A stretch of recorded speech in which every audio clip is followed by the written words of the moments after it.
আচ্ছা, আপনারা যারা কম্পিউটার থেকে ফোনে কোনো ধরনের কেবল ছাড়াই ডাটা ট্রান্সফার করতে চান, যেমন ধরুন কোনো এক ধরনের ফটো বা অন্য কিছু, তো আমি আজকে আপনাদের জন্য এমন একটা অ্যাপস দেখাবো যেটাতে আপনাদের কোনো ইন্টারনেট সমস্যা বা ইন্টারনেট লাগবে না এবং খুব তাড়াতাড়ি এতে যায়। ঠিক আছে, তো আমি এটা অনেক দিন ধরে ইউজ করছি।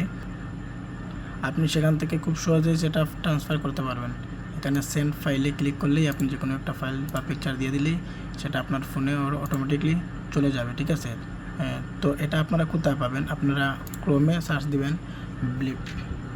তো এখানে আপনারা এই ওয়েবসাইটে চলে গেলে এখানে আপনি এর ওয়েবসাইটে আসার পর এই যে ডাউনলোড আইকনে ক্লিক করলে আপনার সামনে এইরকম একটা ইন্টারফেস চলে আসবে। এখানে উইন্ডোজের জন্য, ম্যাকের জন্য, লিনাক্সে, আইফোনের অ্যান্ড এই যে ফোনের জন্য আপনি গুগল প্লে স্টোরে এটা অ্যাভেলেবেল পাবেন। তো এটার ভালো দিক হচ্ছে গিয়া এই আপনারা কোনো ধরনের ডাটা বা কোনো অ্যাড দেখতে হবে না, সহজেই চলে যাবে। তো এটার নিয়ম হচ্ছে কি, আপনি এটা ডাউনলোড করে আপনার উইন্ডোজে যে জিমেল দিয়ে লগ ইন করবেন, সেম জিমেল দিয়ে আপনি ফোনেও সেম জিমেল দিয়ে লগ ইন করতে হবে। তো তাহলে এটা আপনি সহজেই ডাটাটা ট্রান্সফার করতে পারবেন।